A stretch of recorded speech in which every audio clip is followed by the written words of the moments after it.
할렐루야. 네, 우리 앞자회에 이렇게 인사하기를 원합니다. 하나님께서 당신을 사랑하십니다. 하나님의 은혜가 넘치기를 축복합니다. 큰은혜 받읍시다. 네, 잘 오셨습니다.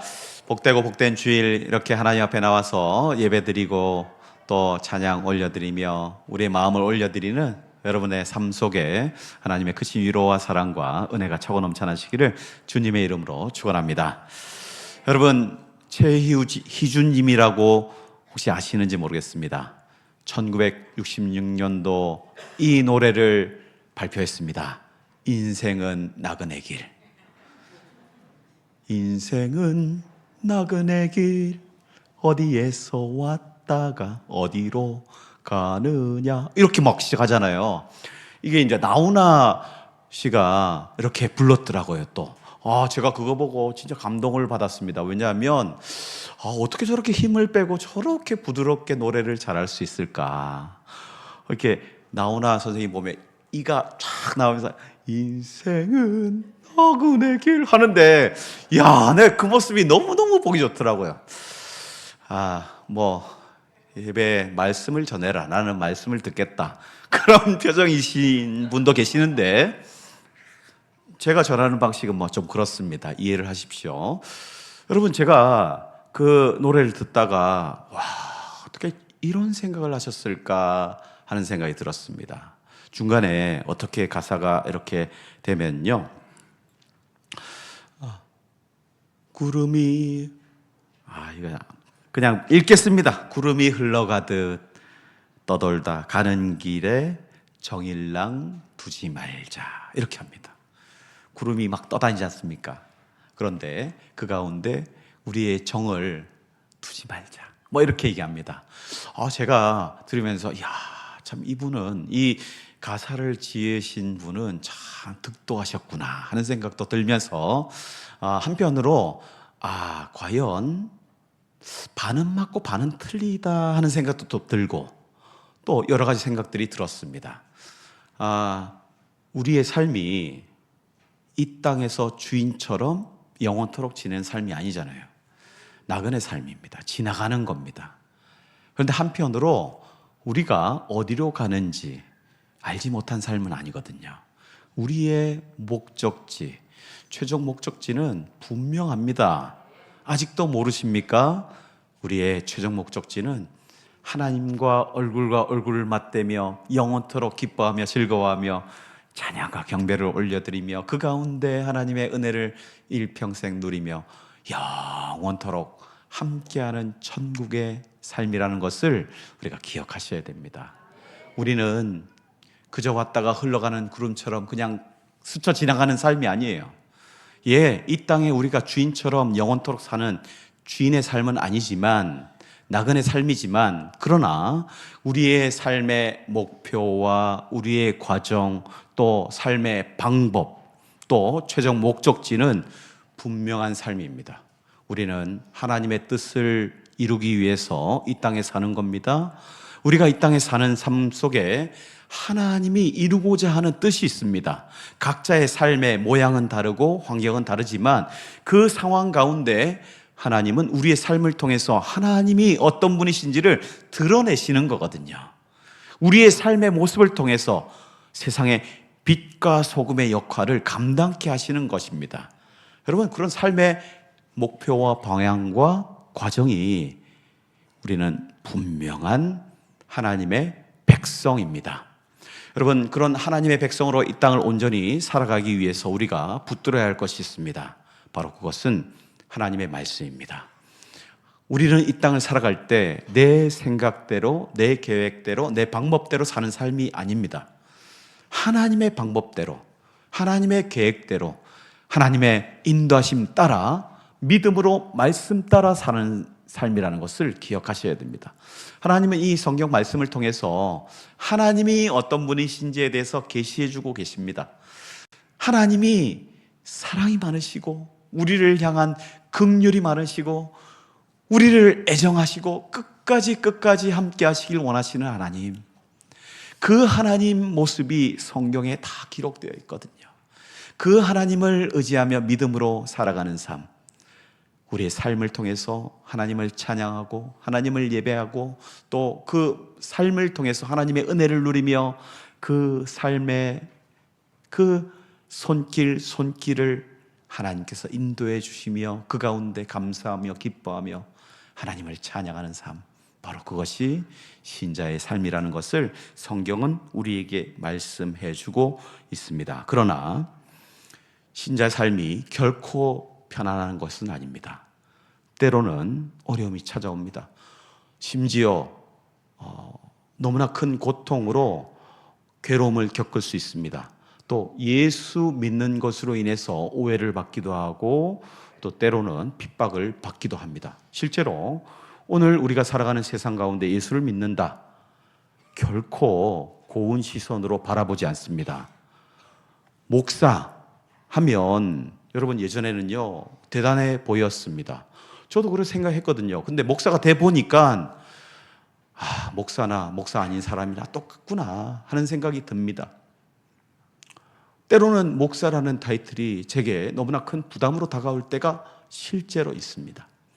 세상이 결코 우리를 향해서 고운 시선으로 바라보지 않습니다. 조금만 잘못한 일이 있으면 엄격한 잣대로 비난을 하고 우리를 공격하거든요. 그러한 세상 가운데 우리가 살아가는 것은 결코 쉬운 일이 아닙니다. 더불어 오늘 시인의 모습을 우리가 살펴보면 시인이 제가 지금까지 말씀드린 것 똑같이 말을 하고 있거든요. 나는 이 땅에서 나그네의 삶이다. 하나님을 믿고 살아가는 자들은 나그네로 살아간다.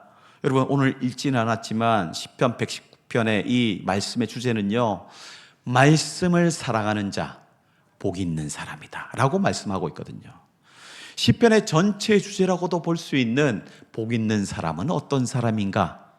그 주제에 대해서 구체적으로 하나님 말씀을 따르고 말씀을 사모하고 주의 율례와 계명을 내 삶 가운데 행하기를 애쓰는 사람, 여러분 그걸 알려주고 있거든요.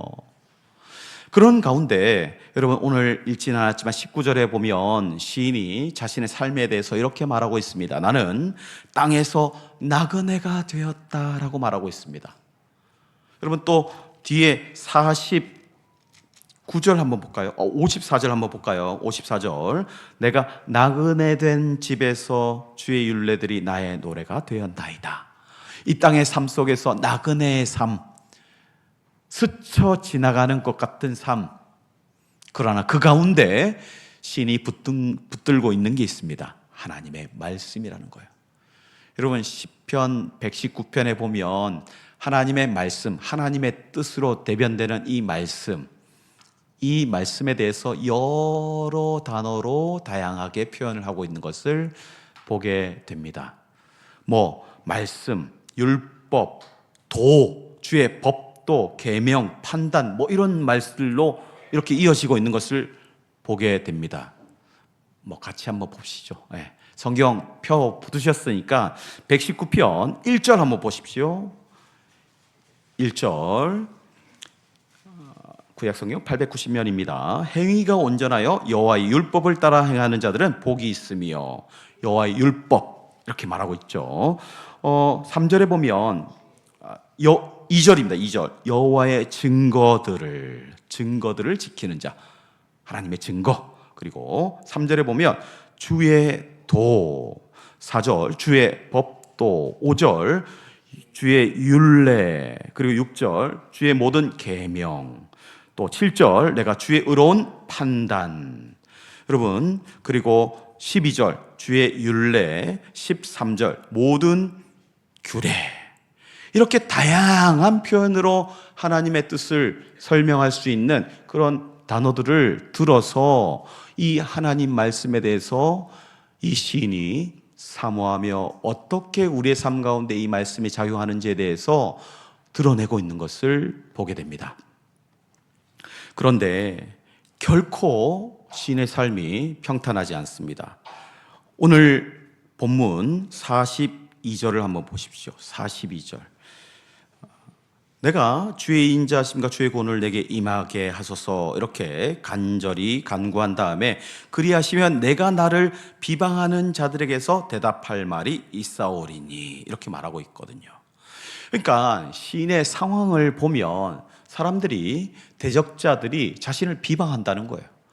나를 비방하고 공격하고 심지어 여러분 39절 비방하고 또 나를 멸시하고 이 하나님 앞에 하나님을 모르는 사람들이 하나님을 알고자 하고자 하는 마음이 전혀 없는 교만한 사람들이 어떻게 대답하냐면 나를 비방하고 나를 멸시하고 고통 가운데 나를 공박하고 공격하고 여러분 이런 가운데 신이 곤고한 마음을 가지고 넘어질 수밖에 없는 상황 가운데 처했다라는 겁니다.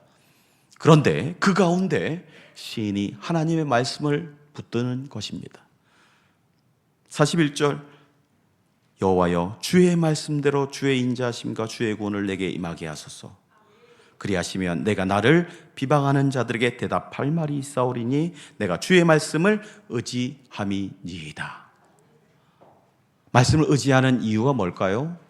사람들이 나를 비방하는 상황과 환경 속에서 내가 이 하나님 말씀 의지하는 이유는 이 말씀을 의지하면서 하나님의 뜻 가운데 내가 하나님의 도우심, 구원하심을 체험하길 원합니다 하는 마음으로 이렇게 간구하는 것입니다.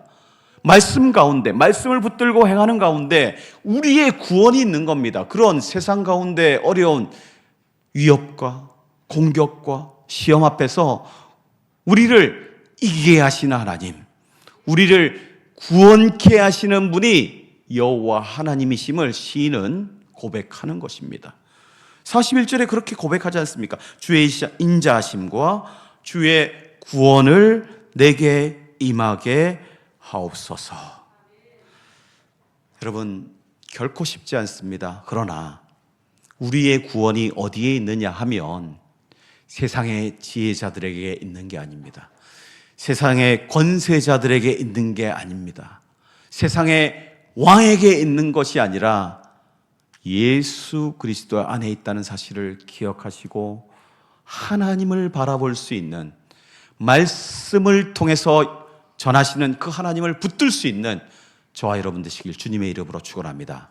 말씀을 붙드는 자에게 하나님께서 구원을 베푸시겠다고 약속하시는 것입니다. 구원은 하나님께만 있는 것입니다. 그 구원의 하나님 붙들 수 있는 저와 여러분 되시길 주님의 이름으로 축원합니다. 여러분 왜 시인이 그렇게 주님을 붙들고 간구했느냐? 어려운 상황 속에서 자유할 수 있는 힘을 허락하시는 분이 하나님이시거든요. 그 사실을 체험했던 것입니다. 45절 한번 보십시오. 내가 주의 법도들을 구하여 싸우니 자유롭게 걸어갈 것이오며 이렇게 고백합니다. 체험했던 겁니다. 내가 하나님 말씀 가운데 지내는 가운데 어려움을 체험하고 또 고통스러운 상황을 체험했는데 그 가운데 나에게 자유를 주시는 분, 나에게 구원을 허락하시며 그 가운데 자유를 허락하시는 분이 여호와 하나님임을 깨달았던 것입니다. 체험했던 겁니다. 그래서 그 자유가 어디서 오느냐? 하나님께로부터 오는 것입니다 라고 말씀을 통해서 우리에게 전해주고 있는 것입니다. 시인이 참 어려운 상황을 경험하였습니다. 그냥 어려운 상황이 아닙니다. 대적자들, 여러분 그냥 대적자도 아닙니다. 너무나 큰 대적자들을 만나게 됩니다. 세상의 왕들 앞에서 어찌해야 할 바를 알지 못하는 그런 상황을 경험하기도 하고 자신을 멸시하고 비난하는 그런 상황 가운데서 하나님을 찾는 겁니다. 하나님의 말씀을 찾는 겁니다. 말씀 가운데 여러분 하나님께서 지혜를 주신다는 사실을 그는 체험했습니다. 그 가운데 그 지혜로 자유롭게 담대함으로 살아갈 수 있는 힘과 능력을 하나님께서 허락해 주신다는 그 은혜를 체험했습니다. 여러분 42절 한번 볼까요? 이 시인이 겪었던 상황을 고백하는 것을 보게 됩니다. 자, 보시면 주의 권을 내게 임하소서 하시며 그리하시면 내가 나를 비방하는 자들에게 대답할 말이 있사오리니 내가 주의 말씀을 의지함이니이다. 진리의 말씀이 내 입에서 조금도 떠나지 말게 하소서. 내가 주의 규례를 바랐음이니이다. 여러분, 자신을 비방하는 대적자들, 그런 가운데 세상의 왕들 앞에 두려워 떨 수밖에 없는 그런 상황, 46절에 그렇게 고백하지 않습니까? 또 왕들 앞에서 주의 교훈들을 말할 수 있을 때 수치를 당하지 아니하겠사오며, 왕들 앞에서 수치를 당할 수밖에 없는 그런 상황 가운데, 그런 위협 가운데 놓이게 되는 상황을 경험했다는 거예요.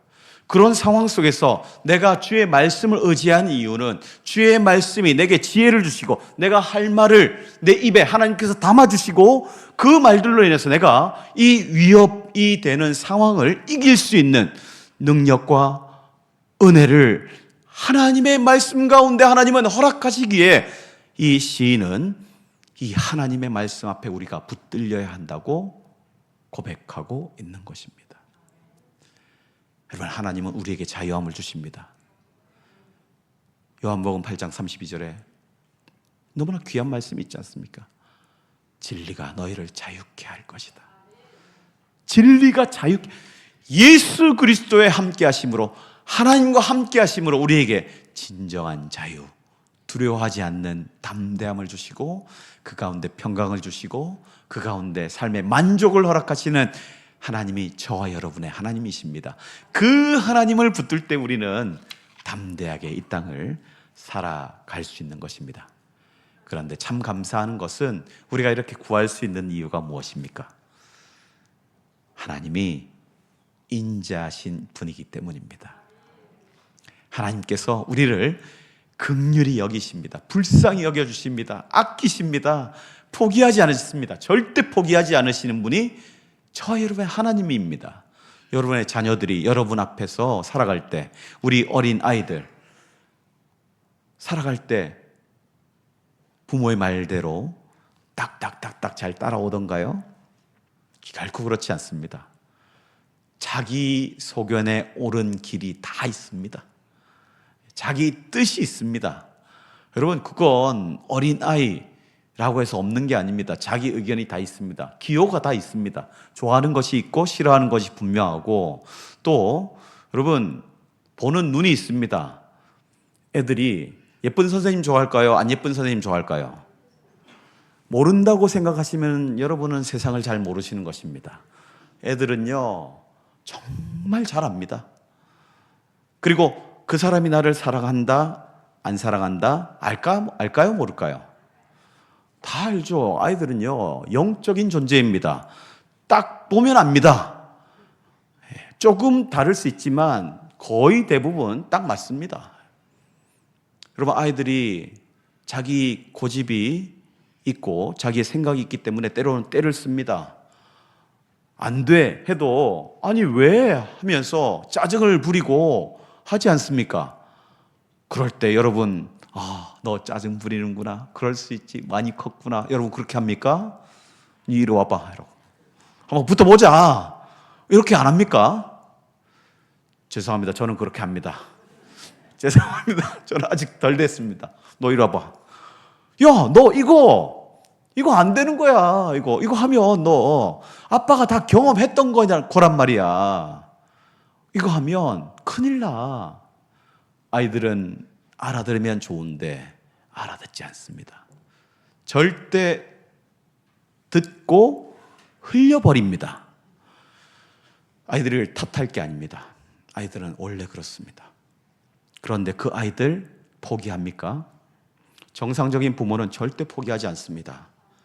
반드시 바른 길로 인도하기 위해서 훈육하고 때로는 질책하기도 하고 때로는 매를 들기도 해서 그 자리로 인도하는 것이 부모입니다. 여러분, 하나님도 그렇습니다. 더불어 하나님은 오늘 본문에 보면 시인이 이렇게 하나님께 말씀을 붙들고 간구하는 이유가 뭐냐면 41절에 주의 인자하심과 주의 구원을 내게 임하게 하소서. 주의 인자하심. 여러분 한 번쯤은 다 들어보셨을 히브리어 단어입니다. 헤세드입니다. 헤세드. 인애, 인자, 자비, 사랑, 신뢰, 변함없는 그 성실하심. 여러분 이런 단어에 헤세드를 갖다 붙이는 것입니다. 하나님의 사랑이 그렇습니다. 하나님 변치 않으십니다. 인간은 변할 수 있습니다. 그때그때 변합니다. 그때그때 상황에 따라서 이 질책하는 강도의 정도가 다를 수 있습니다. 그러나 하나님은 그렇지 않습니다. 인자하신 하나님, 인애하신 하나님, 사랑이 풍성하신 하나님. 여러분, 자녀는 꾸짖을 때가 있습니다. 그런데 제가 보니까 할아버지는, 할머니는 잘 꾸짖지 않습니다. 다 포용하시더라고요. 그래서 제 아이들이 할아버지, 할머니 집에 그렇게 가는 걸 즐겨했습니다. 왜 좋아했을까요? 마음대로 해도 되거든요. 인터넷, 핸드폰 마음대로 보고, 마음대로 TV 보고, 공부 그런 거 관심 없습니다. 할아버지 집에는 아무것도 없습니다. 그냥 오직 할아버지의 사랑과 할아버지의 그 인자하심과 인터넷과 무한 언리미티드 인터넷, 이게 얼마나 큰 행복을 주는지 할아버지 집에 가면 너무너무 좋아합니다. 그리고 집에 오면 이상한 아이가 되어 있습니다. 그러면 또 다시 이렇게 픽스하는데 시간이 좀 걸립니다. 왜 그럴까요? 할아버지는 다 이뻐 보입니다. 손자는요 절대 미워하면 안 됩니다. 제가 할아버지 할머니 집에 있을 때 우리 아이들이 막 이렇게 버릇없게 행동하는 모습이 있더라고요. 막 할아버지 올라타고 막 얼굴 만지고 막 너무 좋으니까 그런 거예요. 할아버지도 너무 즐겨요. 그걸 막 머리 만져 기 잡아 당기고 하는데 즐기시더라고요. 제가 야, 너 그렇게 하면 안 돼. 내려와. 이렇게 하는데 할아버지, 아버님 뭐라는 아십니까?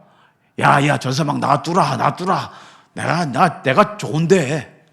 사랑하기 때문에 다 포용하고 용납하시는 겁니다. 하나님이 그렇게 우리를 대하시는 겁니다. 한이 없습니다. 이 제한이 없습니다. 그냥 한없는 사랑으로 품어주시는 하나님. 그 하나님을 신이 알기에 그 말씀을 가까이 하려고 애를 쓰는 겁니다. 그 하나님의 은혜를 알기에 신이 고통스러운 상황 가운데 하나님의 말씀을 붙들려고 애쓰는 것입니다.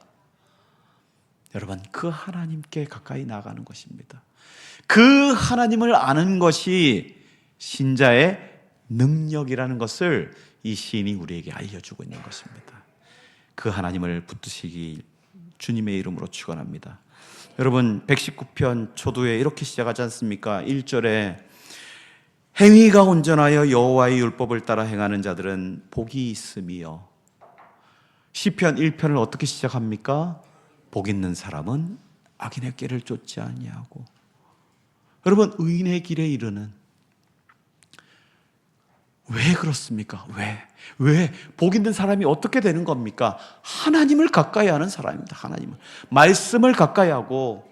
여러분, 시냇가에 심기운 나무가 시절을 쫓아 과실을 맺는 거, 왜 과실을 맺을까요?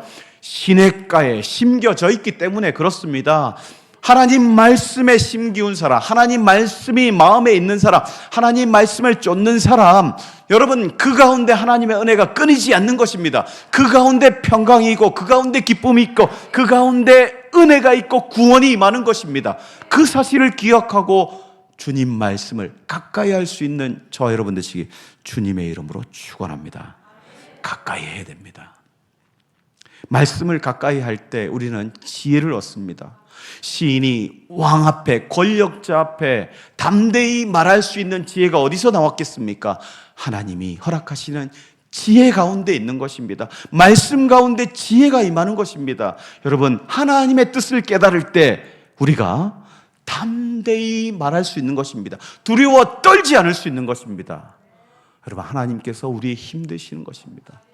말씀을 가까이 할 때, 말씀을 체험할 때, 그 하나님의 말씀을 맛보아 할 때 신자는 세상 가운데 흔들리지 않을 수 있는 것입니다. 그 하나님을 의지할 수 있는 저와 여러분 되시길 바랍니다. 여러분, 오늘 이렇게 직분자 임명도 하고 구역 편성도 했습니다.